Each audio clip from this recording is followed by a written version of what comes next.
All I've learned from this is that I would not do nearly as well in prison as Kyle did. Oh, you do fine. Yeah, you do fine. I think I'd be the worst of us.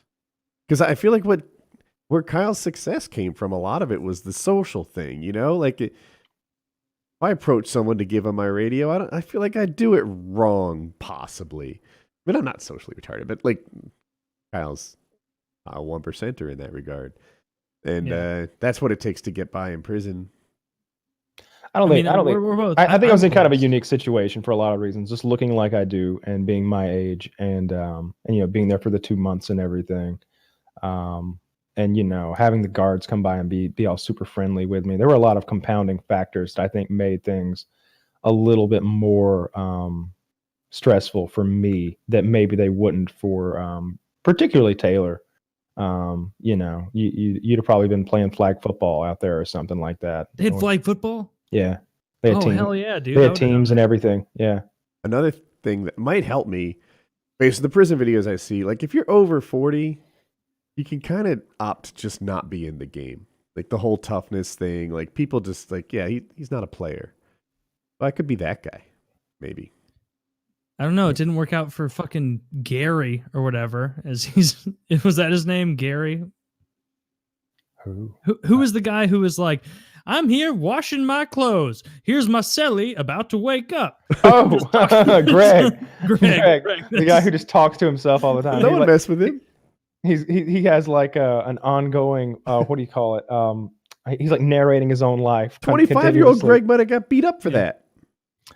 I don't know. And then I walked over to the counter and got the same old meal I had every other day. My celly hit me with a right and a left. Ouch!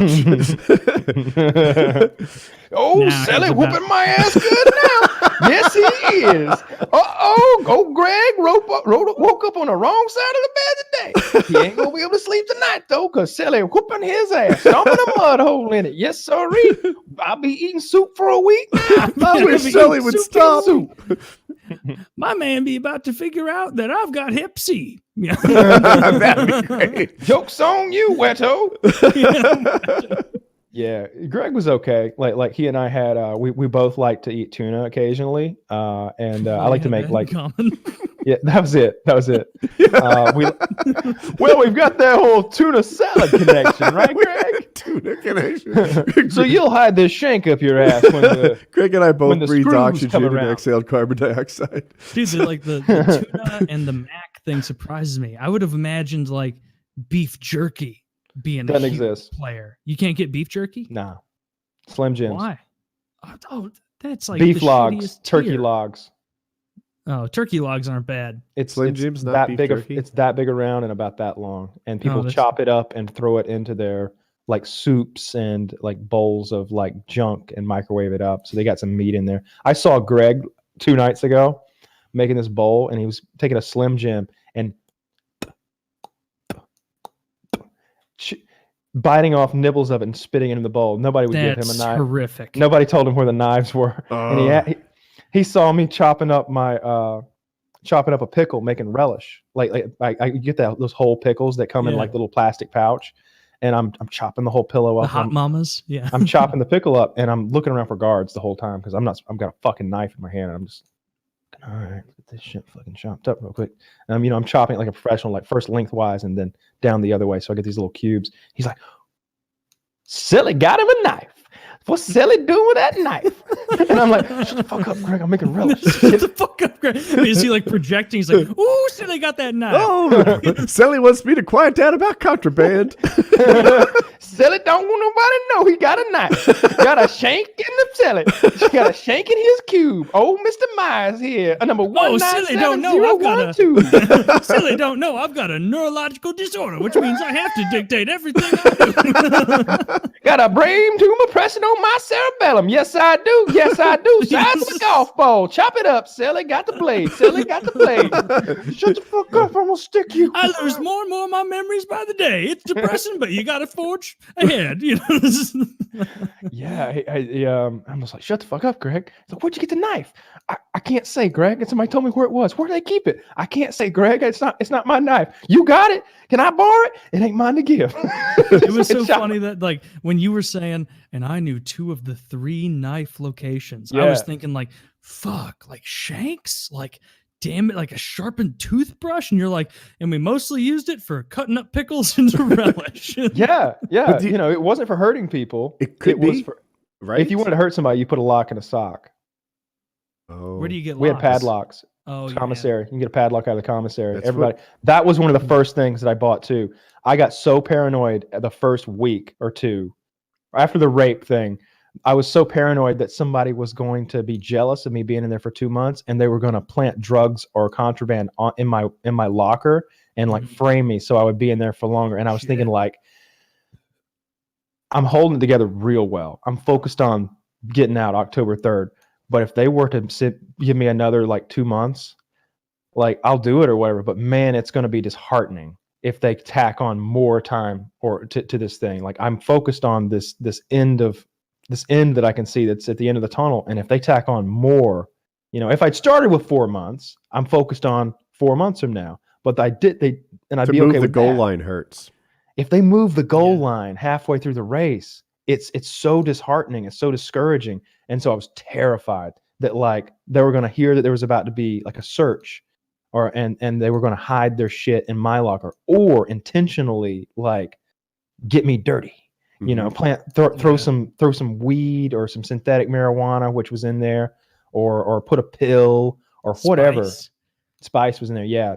I'll talk about the guy who got busted for that and what they did to him next week. But so I told Snow wanted to go running and I was like, I'm not going. He's like, why not? And David told him in Spanish, like, why?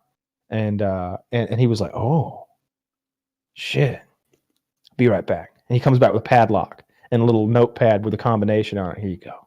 Here, don't lose this. I'm like, lock that bitch up. And I had a padlock for the rest of the time I was there. I like to think that Snow went to commissary and he's like, I'll be needing a lock. $5. You gonna tax the family? Dude, locking a sock works. That Antifa professor smacked some guy on the top of the head with that. Immediate like pouring of blood. I had no idea how much damage that was a bike lock. That's a different scenario though.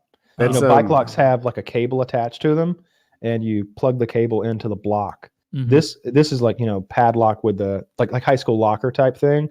And you put that in a tube sock and then that'd be even more devastating because the smaller point of impact.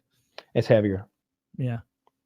They I used to do Brazilian Jiu-Jitsu with some prison guards, and they told me about locking a sock, and those guys allowed it to happen. Like they'd let them punish each other, and it was also something that they were always concerned about. Like they just felt like if they were to get assaulted, locking a sock would be the opening volley. Could kill you. They could totally kill you like that. Another thing about that book, Mr. Mercedes, the retired cop, he carries 2 things on his person: a revolver and something he calls the happy slapper. The happy slapper is a tube sock with ball bearings in the end and a knot tied in it. He's got like a double handful of ball bearings in the end, and it's and if he uses it to fuck people up, if somebody's getting out of line, he doesn't even hesitate. He's got his hand on it in his suit jacket, and he's out with it, and he's fucking whacking them in the throat. In the movies, like whenever there's gangsters, that's usually the core of their toughness. Like it's not so much that they're better fighters because you can see they're not. They look like lousy, like it's regular people, but they go straight to the stabbing and the lock and socks and the happy slappers and it's about not hesitating to perform the act of violence and not doing that thing that everybody else does, where we escalate from arguing to getting in each other's face to shoving. Like even I knew in high school, like the fight or two I got in like middle school through high school, I was like, we got to skip that middle phase. That's where there's uncertainty. Like as soon as it's for sure on and we're like face to face, got to hit him in the face as hard as I can. Like this is my chance to like strike first and strike hard and like the way high school fights work is like, well, who bled the most? Well, that guy had ground control. As you can see, he had complete control of the octagon, Joe. Actually, Goldie, I noticed that Billy had a bloody nose, and so Kyle won. Yeah, it's about damage. I did that in 7th grade. I was in 8th grade, and my opponent was in 7th grade. So I assumed, right, you'd think I would win. Turns out, after I agreed to the fight, I learned that he was held back a year, and that really wasn't to my advantage. And he was bigger than me because puberty was a distant, location for me to arrive at. And so we're squaring off, and I hit him right in the eye, right, and pow, it was a good shot. That was my opening volley. I didn't do the wrestle, the shove, or anything. It wasn't a sucker punch either. We were both squared up. I popped him in the eye, and then it starts tearing. I'm like, what's the matter, Trevor? You crying? That was the highlight for me in that fight. And then everything went the other way. Down. Yeah, he was just better than me at fighting, and he hit me like again and again and again. And like, I want to say like 15 minutes of getting hit. I was What's wrong, Trevor? Are you crying? Because everything in my field of vision is crying. I don't know if it was 15 No, minutes. really, are you? Because my eyes are swollen so much I can't see. It wasn't. I did have a black eye though, and that was a mark of shame that lasted a week or two. And he had some bruises. It wasn't. I'm kind of exaggerating. It wasn't the only time I hit him, but I did lose, and it was clear because 10 minutes into it, I was like, I'm not really mad anymore. I just want to stop. We're not so different, you and I. Yeah, except our punch count is 2-1. You're bigger and stronger. Yeah. I'm afraid of what's to come. And I lost a fight in 8th grade. It happened. Yeah. Thank God I avoided all of that by being enormous at that age. Just being big and wide. Like that saved me because you probably won't believe this, but most of the time I would get myself into trouble was because of my big mouth. Get out. Yeah, me too. No, some people thought the things I said were rude. When really, they were just hilarious.